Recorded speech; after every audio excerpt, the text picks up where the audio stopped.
We found that under President Biden, they were spending $3 million for circumcisions and vasectomies in Zambia. We took that out. The Congresswoman says, we're going to shut down government till you put that back in. Well, the shutdown melodrama continues.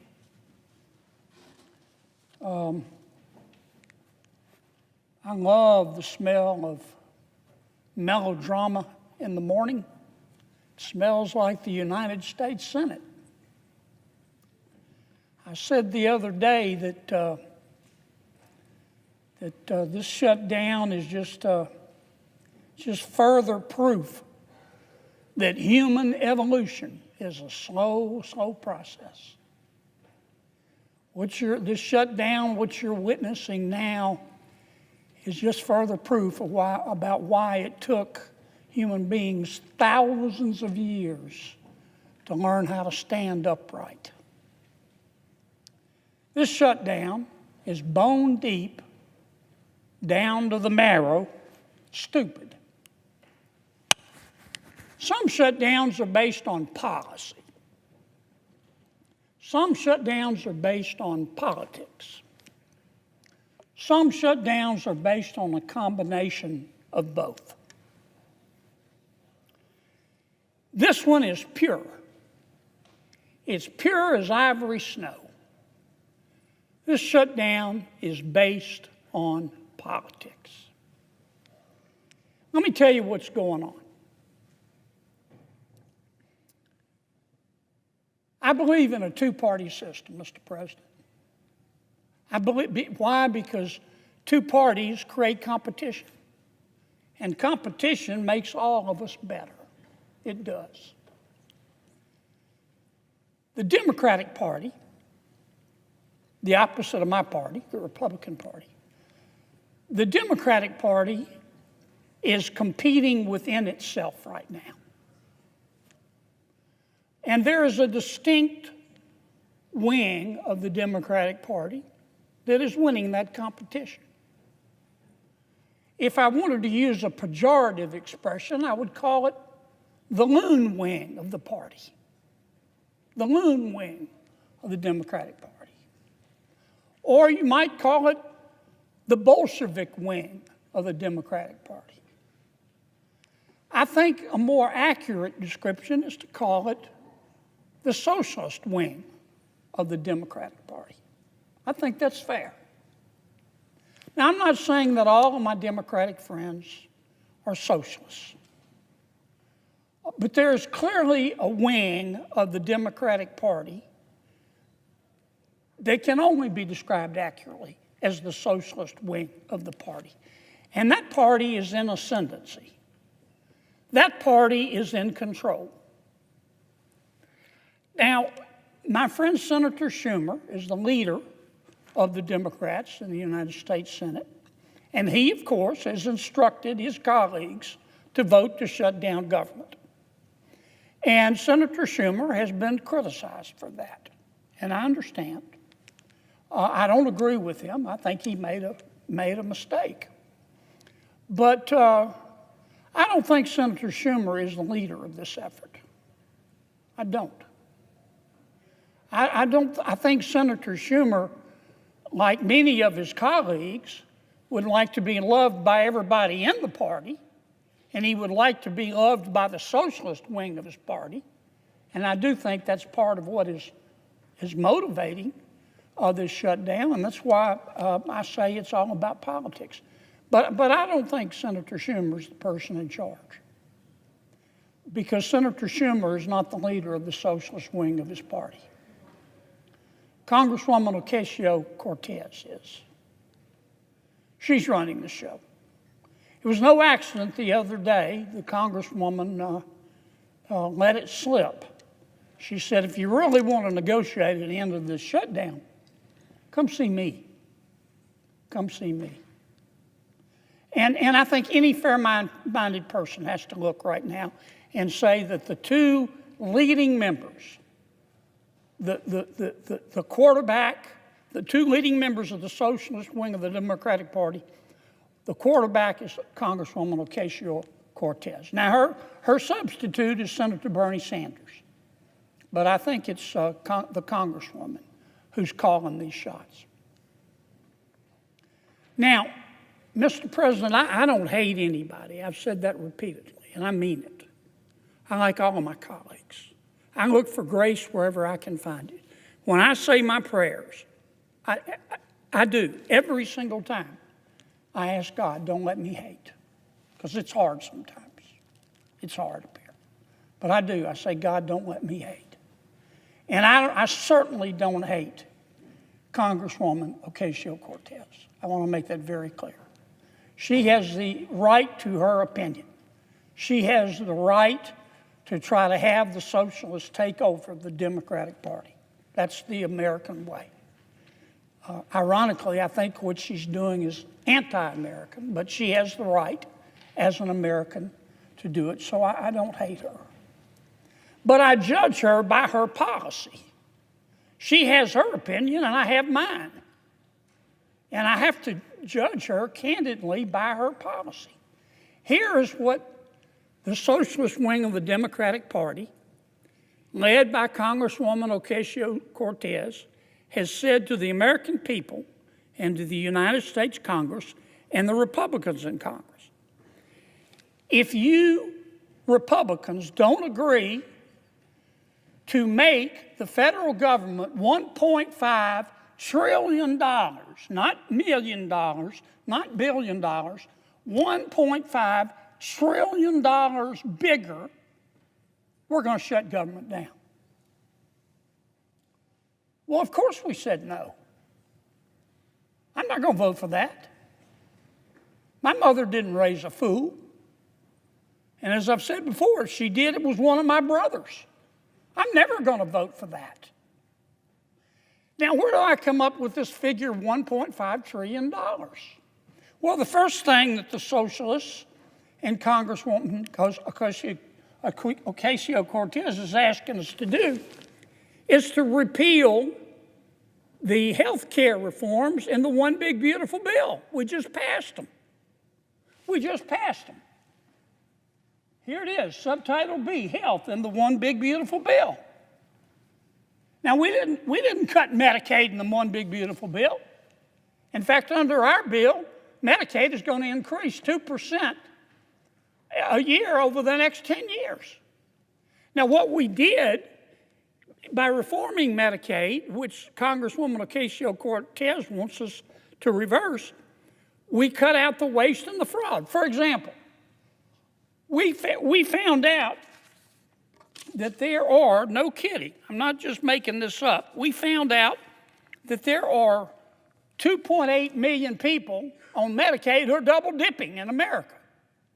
They're either signing up for Medicaid in Louisiana and Mississippi, double dipping, or they're signing up for Medicaid in Louisiana and they're signing up for the Obamacare subsidies. That's called cheating. Our bill would put an end to that. And it would save about $140 billion on 10 years. The socialist wing of the Democratic Party and Congresswoman Ocasio-Cortez want us to reverse that. The second thing we did in our health care reforms in the One Big Beautiful Bill is to say you've got to stop lying when you apply for Medicaid. Under President Obama, we had virtually no eligibility checks. People could walk in and the Medicaid folks would say, how much do you make a year? And they could say $30,000 a year. And they'd say, okay, you qualify. Now, I trust people. I've said it before on this floor. I play cards with my friends all the time. They're friends. I cut the cards anyway. We have found, for example, just in Louisiana, we did a statistical sample of the people on Medicaid in Louisiana. Our auditors found 1,600 people on Medicaid making $100,000 a year or more. That's cheating. So our bill put an end to that. Congresswoman Ocasio-Cortez and the socialist wing of the Democratic Party want us to put it back. They want to let people cheat. What else are the socialists asking for in this $1.5 trillion? Well, they're saying we don't want people who can work to work.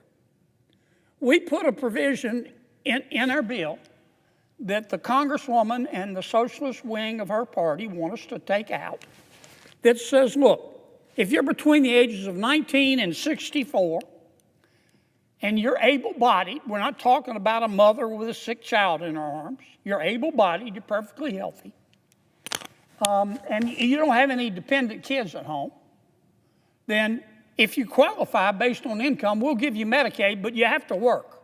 You have to work 20 hours a week or go to school 20 hours a week or do community service 20 hours a week. Because the free enterprise system, jobs, have done more to lift people out of poverty than all the social programs put together.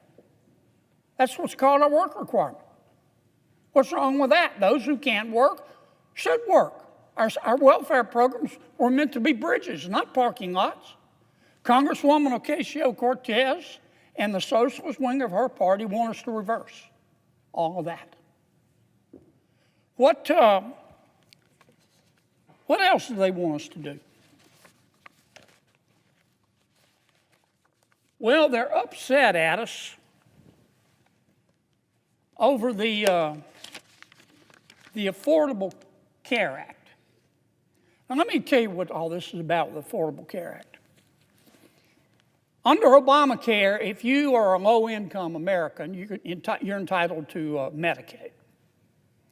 If you are a middle-income American, you have a job, then chances are you get insurance through your employer. Most people do. But if you're in the middle, you make a little more money than the poverty level, but you can't get insurance through your employer, we provide what's called the Obamacare exchanges. So when we talk about the Obamacare subsidies, that's what we're talking about. It's about 24 million people. And it was meant for lower income people. Up until 2019, it was all for low income people. And then in 2019, without any Republican votes, President Obama said, look, we're in a pandemic. We're going to raise the limit. We're going to say there are no income limits on Obamacare paid for by the taxpayer. We've got 24 million people on Obamacare.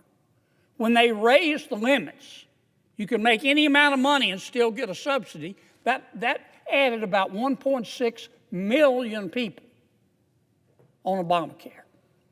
Obamacare was meant for people who make from roughly $30,000 a year to $130,000 a year, families of four.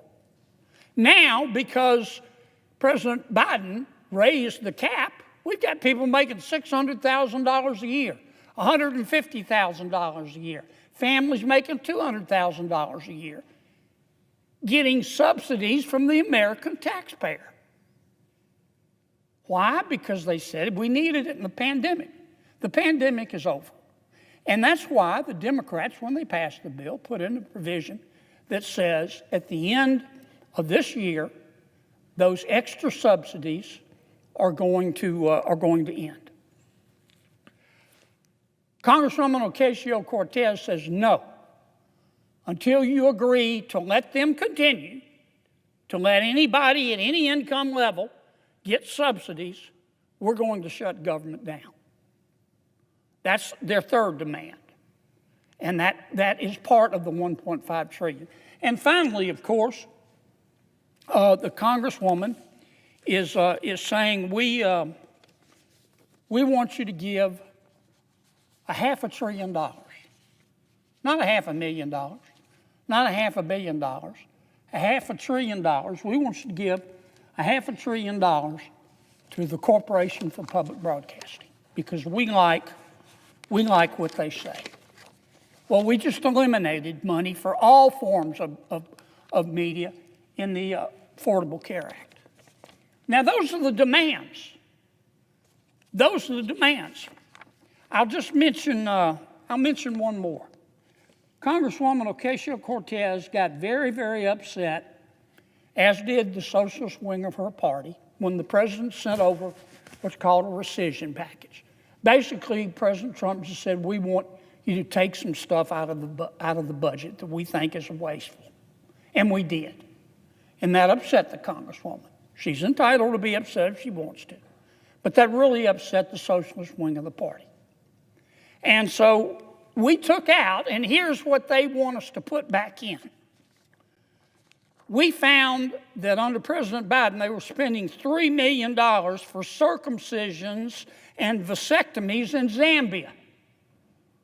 We took that out. The Congresswoman says, we're going to shut down government until you put that back in.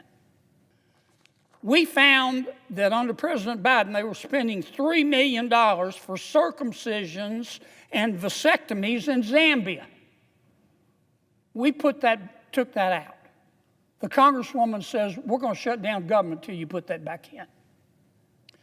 We found $500,000 of American taxpayer money for electric buses in Rwanda. We found $3.6 million for pastry cooking classes and dance focus groups for male prostitutes in Haiti. I kid you not. I'm not making this up. That was in the budget under President Biden. We took it out.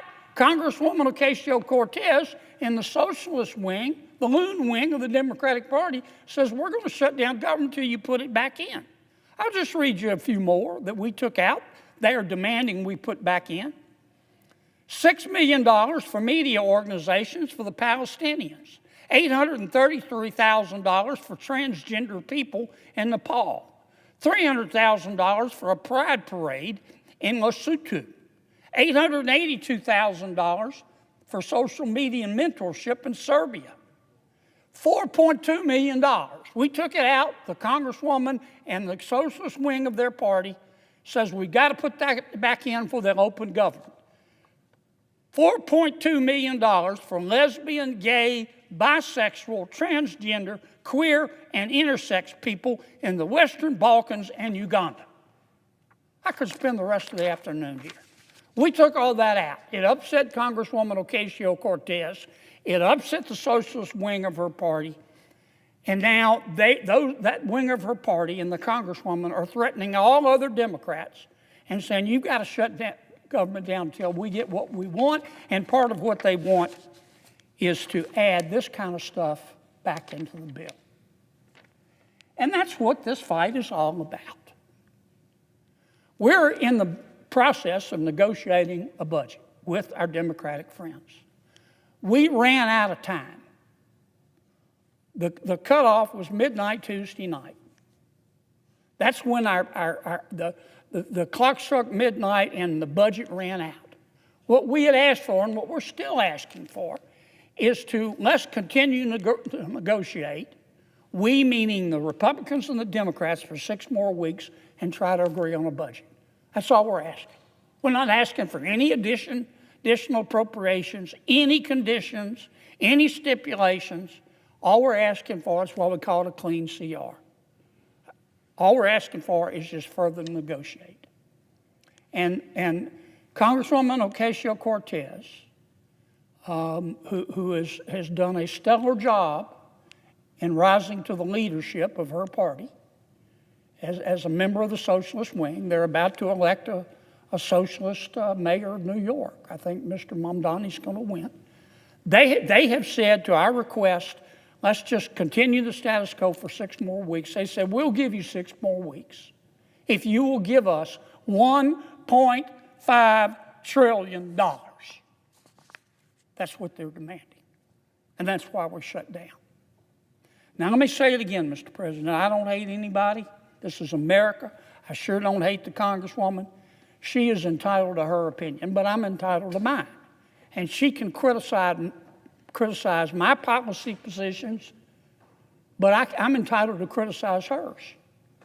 And I'm here to tell you, Mr. President, in front of God and country, based on her policy positions that she's demanding, based on her policy positions that she is demanding, that I just outlined, $1.5 trillion of pure, unadulterated spending porn based on that demand, based on her policy positions. The American people are looking at her and saying, this person has single-handedly put an end to dumb blonde jokes. Because that is the craziest thing I've ever heard. Based on her policy positions, $1.5 trillion of this kind of spending porn, the American people are looking at the Congresswoman and saying, with respect, she must be bilingual. She must speak English and stupid. And that's why we're not agreeing to it. Now, I know every one of my Democratic colleagues, and I know more than half of them know better. They know what we're asking for is reasonable. I'm just asking them to meet us halfway. We're not asking for any additional provisions. They shouldn't ask for any additional provisions. And let us just open back up and continue to negotiate for 6 weeks. Don't be scared of the Congresswoman. Don't be scared of the socialist wing of your party. I suggest the absence of a quorum.